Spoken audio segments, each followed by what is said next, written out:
gentlemen, please welcome the man who thought a SWAT team was a division of Rent-A-Kill, Craig Charles. Well, here we are, folks, halfway into Robot Wars 4. And since the wars began, each of our house robots has become somewhat of a celebrity. Sergeant Bass has been a guest on Ready, Steady, Cremate. Matilda's done some topless modelling. She's got a lovely pair of servos. And Sir Killerhurtz was even asked to open a supermarket. Well, the manager lost his keys and they needed someone to cut open the door. But for the new 6 robots here today, fame still awaits. And here's where they start paying. In sparks.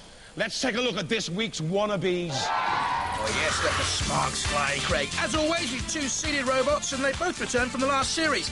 Centurion at number 31 face Splinter, new boys there, and Small Torque. And the number 16 seeds Killerhurtz. They meet Distruct-A-Bubble, they're new. And Eric, we've seen them before. Looking to pick a fight in the pits for the melees. We have Eric from East Sussex.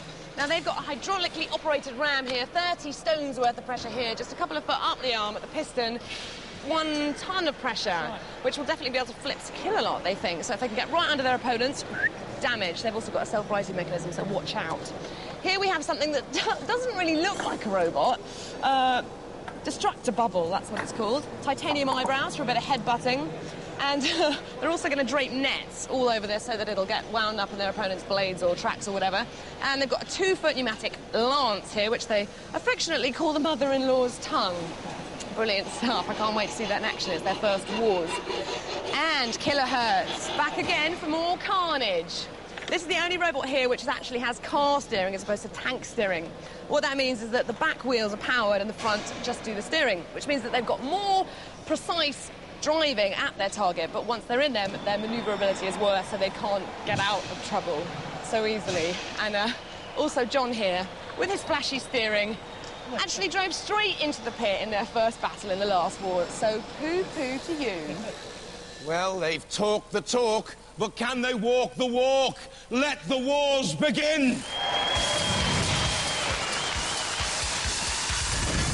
From Framfield in East Sussex, Eric.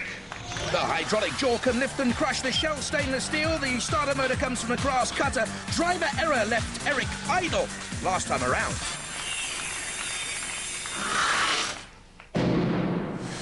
And what an error it was against King Buxton. Things look tickety-boo for Eric. Good control, good steering, good weaponry, well on top. Indeed had King Buxton on the jaws of defeat there. But look what happens now. Eric, in trying to topple King B into the pit, went in itself. Oh dear.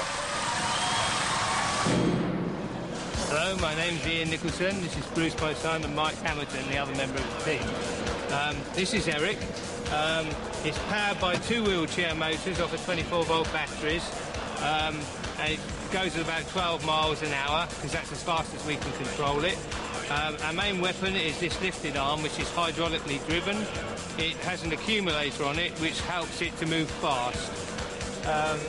That's it, really. From Oxford, seeded number 16, Killerhurtz. Back again with us with the pneumatic action-hardened steel blade, a polycarbonate shell, 2 motors, wheels from Gopeds. Killerhurtz is my message to them.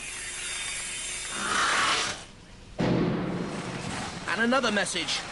Get your steering right. Their driving in Series 3 was literally the pits. Against Cerberus, the legendary dog that guards the gates of hell, driver John Reed must have been out of his shell. What was he doing?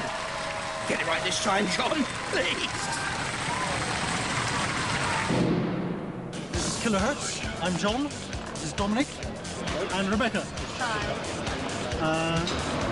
Electric powered, 2 electric 1,000-watt motors. It's main drive power. Car-style steering. Independent steering front wheels. Here and here. And nice little axe. Pneumatically powered axe. Driven by this large pneumatic ram developing about 800 kilos of thrust. Almost a ton. From Chelmsford in Essex, Distruct-A-Bubble. Fun to behold, perhaps too easily hold, or will the carbon fibre and Kevlar shell withstand attacks? It has the lash of the mother-in-law. Some parts from a tractor will hubble-bubble, give us trouble. This is Distruct-A-Bubble. I'm Bill Cousin. This is Malcolm Burrows. He's the weapons officer. This is my son Lawrence. He's the pilot. Distruct-A-Bubble is a truncated sphere. Has all the weight in the bottom. It's impossible to leave upside down. And is armed with this pneumatic spike. Roboteers, stand by. Eric, could be dark horses here. Mike Hamilton at the controls again. There's Killerhurtz. John Reed, let's hope his steering's better in the middle. And Distruct-A-Bubble. 21-year-old Lawrence Cousins at the control. 2, 1, activate. I can see Eric given a run here if they can stay out of the pit. Distruct-A-Bubble. Now, I don't think that's going to be the quickest around the arena. Top speed's at 5 miles an hour. Eric can get up to double that speed. Killerhurtz by far the fastest in this particular battle. And up and over the shoulder of Eric. Killerhurtz slams against Distruct-A-Bubble, the truncated sphere. There's the flipper of Eric. He thought it would have gone further last time around. Driver, Mike Hamilton, designed the robot, built half of it as well.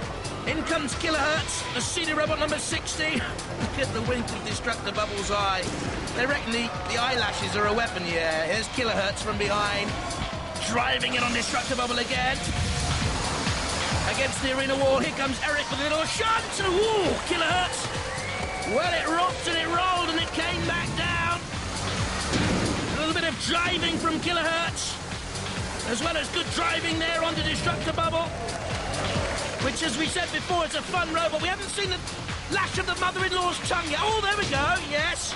A little bit spiteful, but, well, exactly how many of you have felt that in your time? Oh, look at the Killerhurtz weapon there. In on the side of Eric, on the side wheel of Eric. Out goes the mother-in-law's tongue from Distruct-A-Bubble, the pneumatic lance. But meanwhile, it's Killerhurtz pinned onto Eric.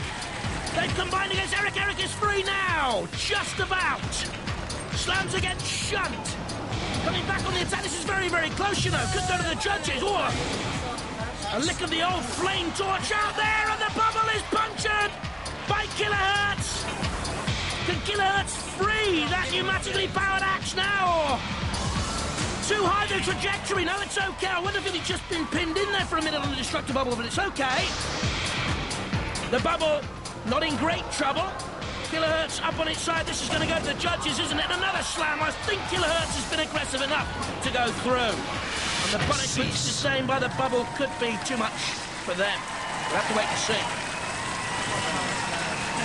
Pensive. Self-congratulatory. Who gets the judge's nod?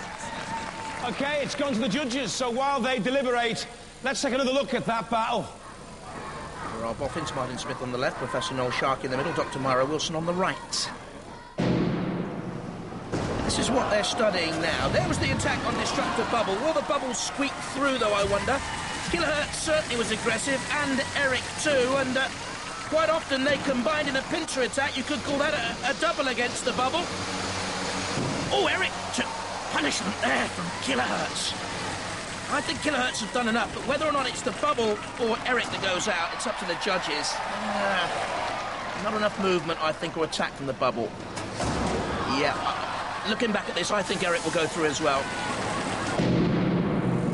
Not down to me, though. It's their decision, and it seems they've made it. So, which of the teams go through? Who goes out? And it's unanimous. Distruct-A-Bubble are out of here.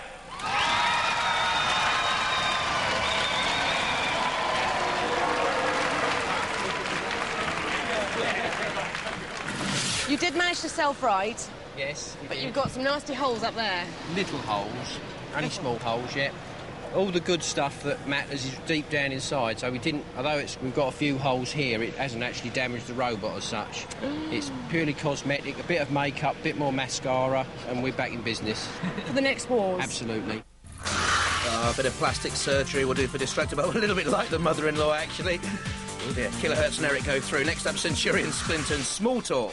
Ready to rip it up in the melee. The Centurion team, they've got 15 tons of downward pressure from that axe. Pretty scary. And uplift at the front, how much force is that? 120 kilograms of lift at the front. It's about 18 stone. Absolutely. So you could get Killerhurtz over, up and over. We hope. Yeah. Bulletproof bodywork there. Ferocious-looking beast. Splinter, this is the ex-Ivanhoe team. They didn't make it in the last wars because they were underweight, but they're back for more vengeance. padded yourselves out a bit, haven't you? Yes, yeah, and it's a lot faster, this war. Yeah. Excellent. They're a sort of scooper and then a crusher to give you a lovely cuddle if you're not looking. And from Edinburgh, the Small Torque team, they've got a special cooling device in here, which we don't see often. It's basically an ongoing fire extinguisher, pumping CO2 around, cooling things down, so they should be all right if they're on the pits. 4,000 RPM of that blade there. Nasty, that's twice as fast as Hypnodisc, but it is smaller. And Alex has got a message. He's going to tell us his game plan. I'm going to team up with Splinter and defeat Centurion. Ooh, conspiring. But really, it is every man for himself in the melee, and may the best bot win.